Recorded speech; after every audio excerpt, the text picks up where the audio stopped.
Hi everyone, welcome to my London house tour. এই corridor ধরে আসার পর এই হচ্ছে আমার বাসার দরজা। এরপর এখানে হচ্ছে আমরা আমাদের জুতা রেখেছি। এখানে একটা জুতার শেলফ লাগবে, আমাদের এখনো কেনা হয়নি, আস্তে ধীরে কিনবো। ওয়াশিং মেশিনটা আছে। এরপর এখান দিয়ে সামনে যাওয়ার পর এটা হচ্ছে আমাদের বাজারের ব্যাগ ট্রলি। আর এখানে একটা স্টোরেজ আছে। এটা হচ্ছে মাস্টার শিফুর রুম। মাস্টার শিফুর পটি স্টেশন অ্যামাজন থেকে কিনেছি। ওইটা ওর ক্যাথলিটার অ্যান্ড এটা হচ্ছে ওর খাবারের বাটি।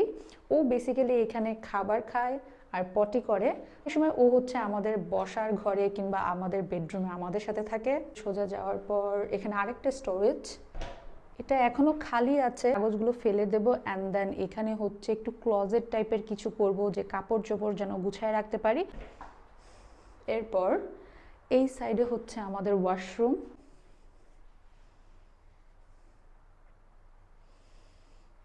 এখানে আয়না এত উপরে যে আমাকে এই যে এইরকম করে করে দেখতে হয়, এই কারণে এটাতে রিফাত চেহারা দেখতে পারে, আমি দেখতে পারি না, আমার অর্ধেক মাথা দেখা যায়। এই কারণে আমি একটা ছোট আয়না এনে রেখেছি। আর এই আয়নাটা উঠালে ছোট্ট একটা ক্লজেটের মতো আছে। এটা হচ্ছে শাওয়ার প্লেস। ওয়াশরুমে কি করো? চো চো চো চো চো চো শিপু, সে হাই। এই যে এই স্পেসটা হচ্ছে আমাদের পুরো বাসার আমার সবচেয়ে ফেভারিট স্পেস। লাইট জ্বালাই দিই।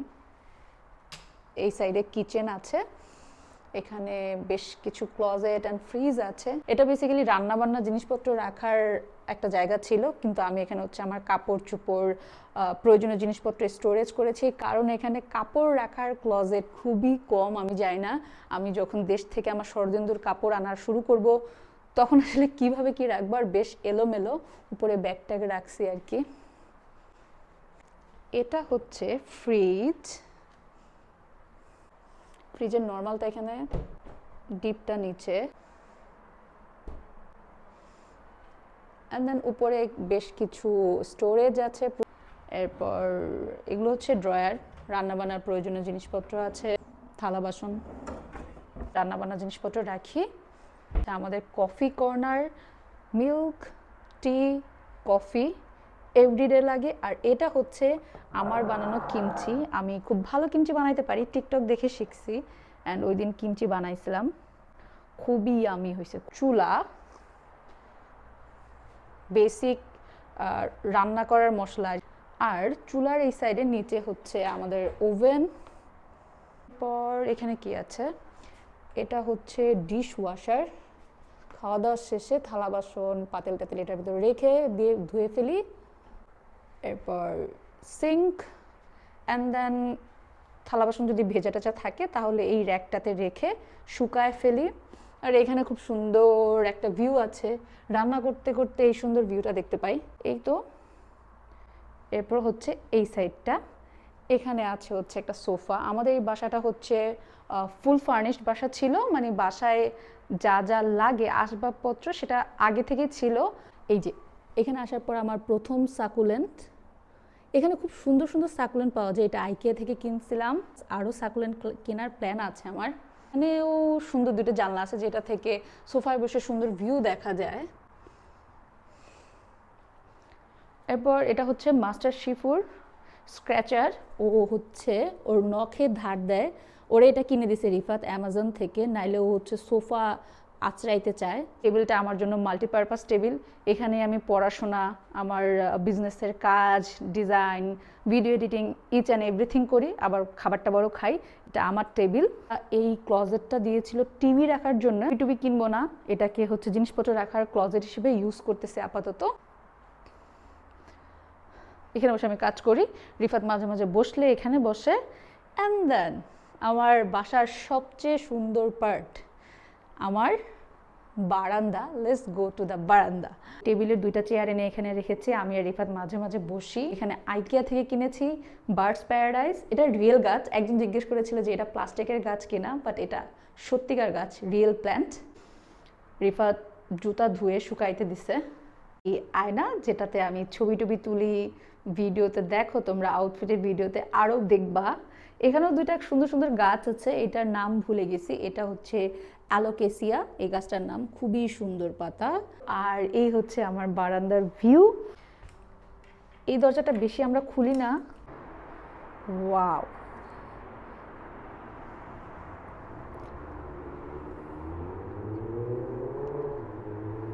আমার বাসাটা হচ্ছে একদম 20 তলার উপর, পুরা ক্রয়ডনের একটা সাইড দেখা যায়। বসার ঘর থেকে বের হওয়ার পর এই হচ্ছে আমাদের বেডরুম। সবকিছু হোয়াইট। এটা রিফাত হচ্ছে এখানে আসার পর আইকিয়া থেকে কিনেছে। ওর স্টাডি টেবিল, ও এইখানে বসে বিজনেস ম্যানেজ করা, ওর সকল কাজ করে। সুন্দর একটা স্টাডি ল্যাম্প, হোয়াইট কালার কেনার কারণে খুব সুন্দর ম্যাচ হয়ে গেছে। অ্যান্ড ওই ওয়ার্ড্রোবটা এখানেই ছিল, এটাই শুধুমাত্র ছিল ওদের এখানে কাপড় চোপড় রাখার জিনিস হিসেবে। শিপু যে আমার সাথে সাথে চলে আসছে, শিপু আমি যেখানে যাই ও আমার সাথে সাথেই চলে আসছে। যে এই হচ্ছে আমাদের বেড, তাতে হচ্ছে শুধু ম্যাট্রেসটা ছিল। এখানে আসার পর আমাদের ডুভেটের কাভার, বিছানার চাদর, বালিশ কিনতে হয়েছে। এখানে জানলা দিয়েও খুব সুন্দর ভিউ দেখা যায়। আজকের দিনটা খুব সুন্দর, রোদ উঠেছে। এটা আমার সাইডটা, এখানে আমি খুব সুন্দর একটা ল্যাম্প দিয়েছি এবং একটা সুন্দর গ্রাস ফ্লেভারের হচ্ছে এটা কি ক্যান্ডেল কিনেছি। এটার স্মেলটাও খুব সুন্দর। রাত্রেবেলা যখন একটু পড়াশোনা করি এখানে বসে, তখন এটা জ্বালায় রাখি। আর বেড সাইডে যে জানালাটা, এই জানালার এখানে আমি দুইটা গাছ রাখছি। সকালবেলা ঘুম থেকে উঠে আমি সবার আগে যে জিনিসটা দেখি সেটা হচ্ছে এই সুন্দর সাদা অর্কিডটা। আমি প্লাস্টিকের গাছ বা ফুল কেনা বন্ধ করে দিছি, যাই যা কিনতে পারি রিয়েলটাই কেনার চেষ্টা করি। So proud of my orchid, কি সুন্দর। তো এই তো, এবার আসা যাক হচ্ছে রিয়েল টকে, যে লন্ডনে আমরা বাসা ভাড়া কিভাবে পেয়েছি, এখানে বাসা ভাড়ার কি অবস্থা। লন্ডনে বাসা পাওয়াটা একটু টাফ, কারণ এটা একটা কসমোপলিটন সিটি। লন্ডনে মানুষ নানা কারণে আসে। আপনি যদি স্টুডেন্ট হন, কিংবা এখানে জবের পারপাসে আসবেন, কিংবা অন্য কোনো ভিসায় আসতেছেন, প্রথম সাজেশন থাকবে ট্রাই করবেন দেশে থাকা অবস্থায় কোনো একটা শেয়ার্ড হাউস ফিক্স করে তারপর আসতে। কারণ দেশে থাকা অবস্থায় আপনি এখানে ইন্ডিভিজুয়াল আলাদা বাসা পাবেন না, একটু টাফ। শেয়ার রুম নেওয়ার জন্য আপনার তেমন কোনো প্রসিডিওর মানতে হবে না। হয়তোবা 1 মাস বা 2 মাসের অ্যাডভান্স দিয়ে আপনি আপনার রুম কিংবা শেয়ার রুমে থাকার জায়গাটা বুক করে ফেলতে পারবেন। আর এখানে স্টুডেন্ট যারা আসে তারা দেখা যায় অনেক সময় 2 জন স্টুডেন্ট মিলে একটা রুম নেয়, ওইটা আরও অনেক বেশি ইজি হয়, ওইটা আরও অনেক বেশি রিজনেবল হয়, ভাড়াটা 2 জন মিলে ভাগ করে নেওয়া যায়। এখন আপনার প্ল্যান হচ্ছে আপনি আলাদা একটা ফ্ল্যাট নেবেন, আলাদা একটা বাসা নেবেন, তাহলে কিভাবে নেবেন। আমরা এখানে বাসা ভাড়া দেখেছি হচ্ছে অনলাইনে, বিভিন্ন লেটিং এজেন্সি আছেন। আমরা সবচেয়ে বেশি বাসা খুঁজতে ব্যবহার করেছি রাইটমুভ, জুপলা। দেখা গেছে 18 তারিখ আসার পর থেকে একদম 29 তারিখে আমরা আমাদের এই বাসাটায় উঠি। 18 থেকে 29 এই 8-9 দিন আমরা হচ্ছে সারা রাত রাইটমুভ, জুপলাতে হচ্ছে বাসা খুঁজতাম, অ্যান্ড দেন অ্যাপ্লাই করতাম। সকালবেলা যারা আমাদের মেইলের রিপ্লাই ব্যাক করতো সেই বাসাগুলো আমরা দেখতে যাইতাম। তো এইভাবে আমরা প্রায় 10-12টা বাসা দেখার পর এই বাসাটা আমাদের সবচেয়ে বেশি পছন্দ হয়েছিল। এবং আরও কয়েকটা বাসা ছিল আমাদের লিস্টে, যে এই সবচেয়ে পছন্দের বাসাটা না পাইলে সেকেন্ড পছন্দের বাসাটায় যাব। বাট আমাদের লাক ভালো ছিল, thanks to almighty, thank you আল্লাহ, যে আমাদের যে একদম সবচেয়ে বেশি যে পছন্দটা ছিল আমাদের ফার্স্ট চয়েসে যে বাসাটা, ওইটা আমরা পেয়ে গেছি। আর রাইটমুভ, জুপলাতে আপনার পছন্দের মতো বাসা পাইলেন। তো এখন সেই বাসাটা হচ্ছে ভাড়া নিতে কি কি লাগবে, আপনার কি কি প্রসিডিওর লাগবে। এইখানে বাসা ভাড়া দেওয়ার যে এজেন্সিগুলো আছে তারা আসলে অনেকভাবে বাসা ভাড়া দেয়। প্রথমত ওরা চায় হচ্ছে একটা সেটেল সিকিউর জব, আপনার একটা ভালো জব থাকতে হবে। আপনি মাসে একটা মিনিমাম অ্যামাউন্ট কামাইতে হবে, যে আমি এত টাকা কামাই, আমি বাসাটা ঠিকঠাক মতো ভাড়া দিয়ে চলতে পারবো, এরকম একটা অ্যামাউন্টের স্যালারি আছে, এমন একটা জব ওদেরকে দেখাইতে হয়। যদি আপনার জব না থাকে তাহলে ওরা দেখতে চায় হচ্ছে গ্যারান্টার। গ্যারান্টার মানে হচ্ছে আপনার পরিচিত স্পেশালি ফ্রেন্ডস, ফ্যামিলি, কোনো একটা মেম্বার দেখাইতে হবে যিনি লন্ডনে থাকতেছেন, যার একটা ভালো স্টেবল জব আছে, এবং তিনি আপনার ব্যাকআপ হিসেবে বা গ্যারান্টার হিসেবে হচ্ছে তাকে প্রেজেন্ট করবে।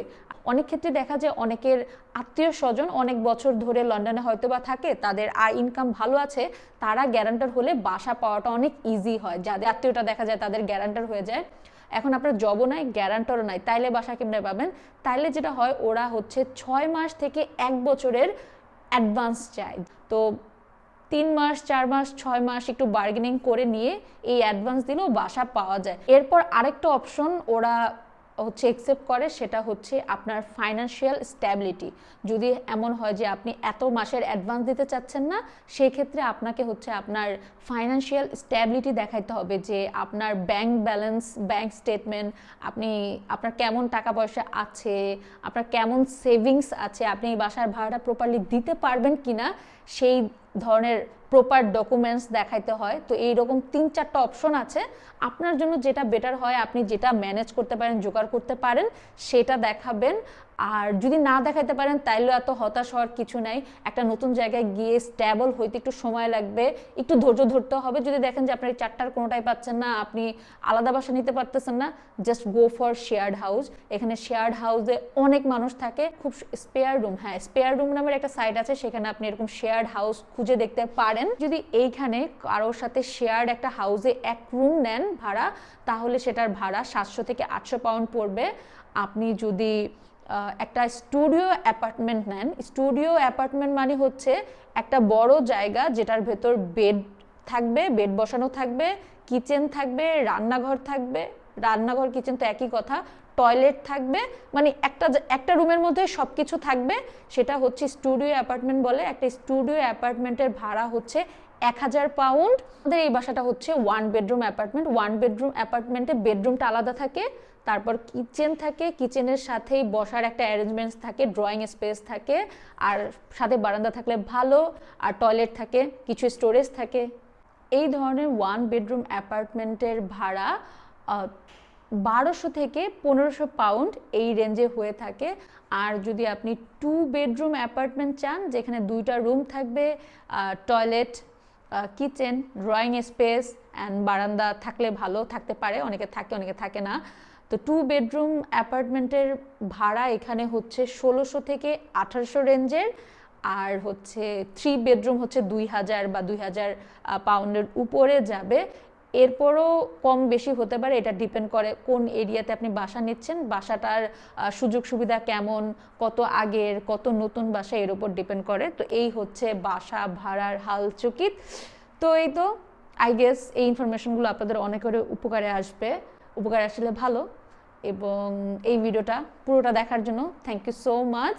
আর আজকের ভিডিওটা এখানেই শেষ। আমি এখন আর আগের মতো অনেক বেশি ভিডিও বানাইতে পারি না, কারণ সপ্তাহে 3 দিন ক্লাস থাকে, বাকি 4 দিন হচ্ছে ওই 3 দিনের ক্লাসের পড়া, প্রেজেন্টেশন, এভরিথিং রেডি করতে হয়, তাই সপ্তাহে একটা করে ভিডিও বানানোর চেষ্টা করতেছি। আই হোপ আপনারা সবাই এই টাইমটাতে আমার পাশে থাকবেন, ভিডিও দেখবেন। অ্যান্ড নেক্সট কি ভিডিও চান, কি টপিকের ভিডিও চান, অবশ্যই কমেন্ট করে জানাতে ভুলবেন না। আমার ইউটিউব চ্যানেলে সাবস্ক্রাইব করতে ভুলবেন না, ইনস্টাগ্রাম, ফেসবুকে আমাকে ফলো করবেন। আর এই ভিডিও এখানে শেষ। Bye, see you soon.